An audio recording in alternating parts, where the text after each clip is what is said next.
Hi, and welcome to my basic takeoff and flying guide for IL-2 Battle of Stalingrad. First up, this guide is not supposed to be a comprehensive guide for all things IL-2, just a quick guide to get you up into the sky and fighting the good battle. This particular guide will help you take off in the He111 and hopefully teach you how to not blow the engines up. Okay. First things first, we'll have a look uh, at the instrument panel here. So, first things to note, we won't be covering all the dials here. We'll just go over a few to get you started. First one here, we have the slip indicator. This basically just indicates whether the aircraft's heading straight or not. So, ideally, unless you are purposely wanting to do it, you don't actually want this needle to be moving from side to side. You want it basically in the center.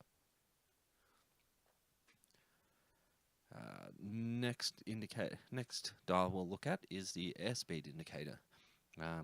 It's pretty self-explanatory. It tells you how fast through the air the plane is traveling. Keep in mind it's airspeed, not ground speed.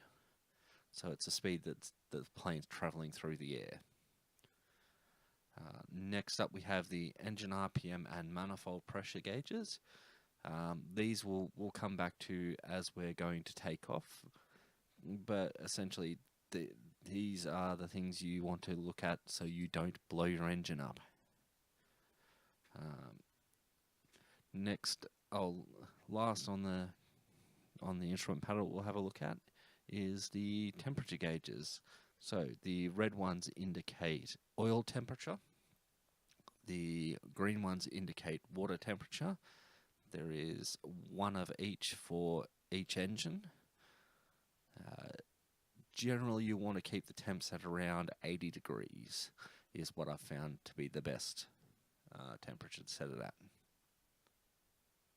Okay, now we have the basics of the instrument panel down. We can get on to the starting procedure. First things first, press the engine start key. So by default that is E, unless you've rebounded. What this will do is it will start the procedure for starting the engine.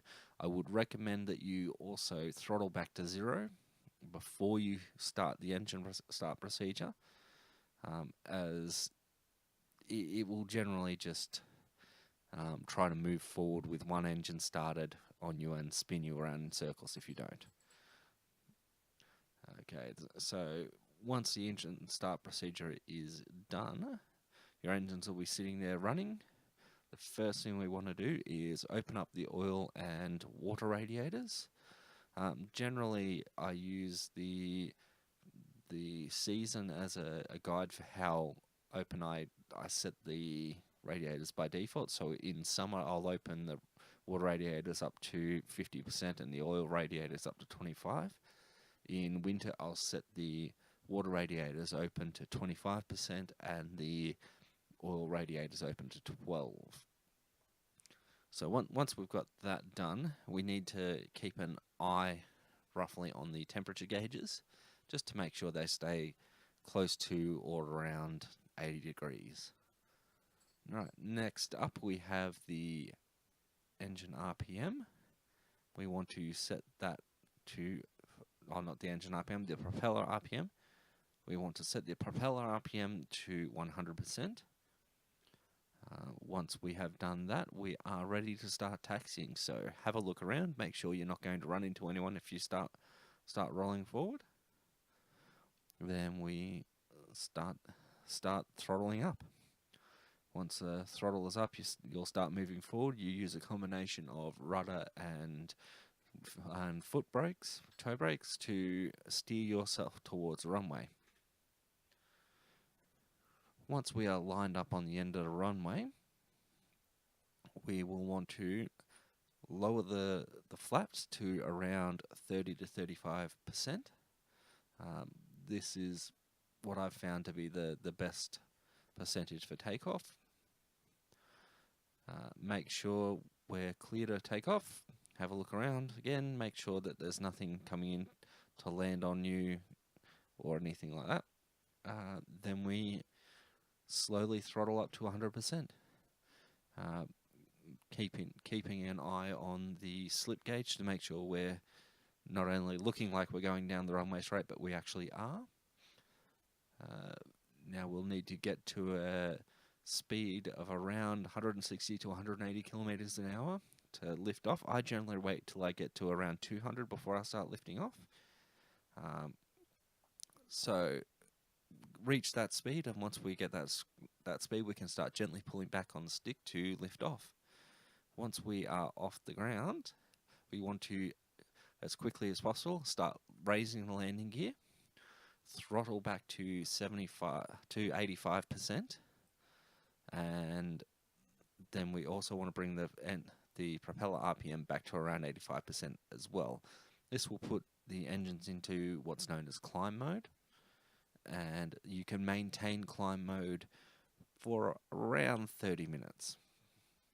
So once the engines are in climb mode, the gear is raised, we can start raising the flaps slowly so we don't drop out of the sky. And there we are up in the air. Once you have finished your climb and you level out, you can throttle it back to around 75% on the throttle and the propeller RPM, which will get you to continuous mode, which you can maintain until the fuel tank is empty. That should hopefully get you up and running. Now just remember to keep, once you're in the air, try to keep your temperatures managed. As I said, around 80 degrees is the optimal, and try keep everything well maintained. Hope that helps. Goodbye.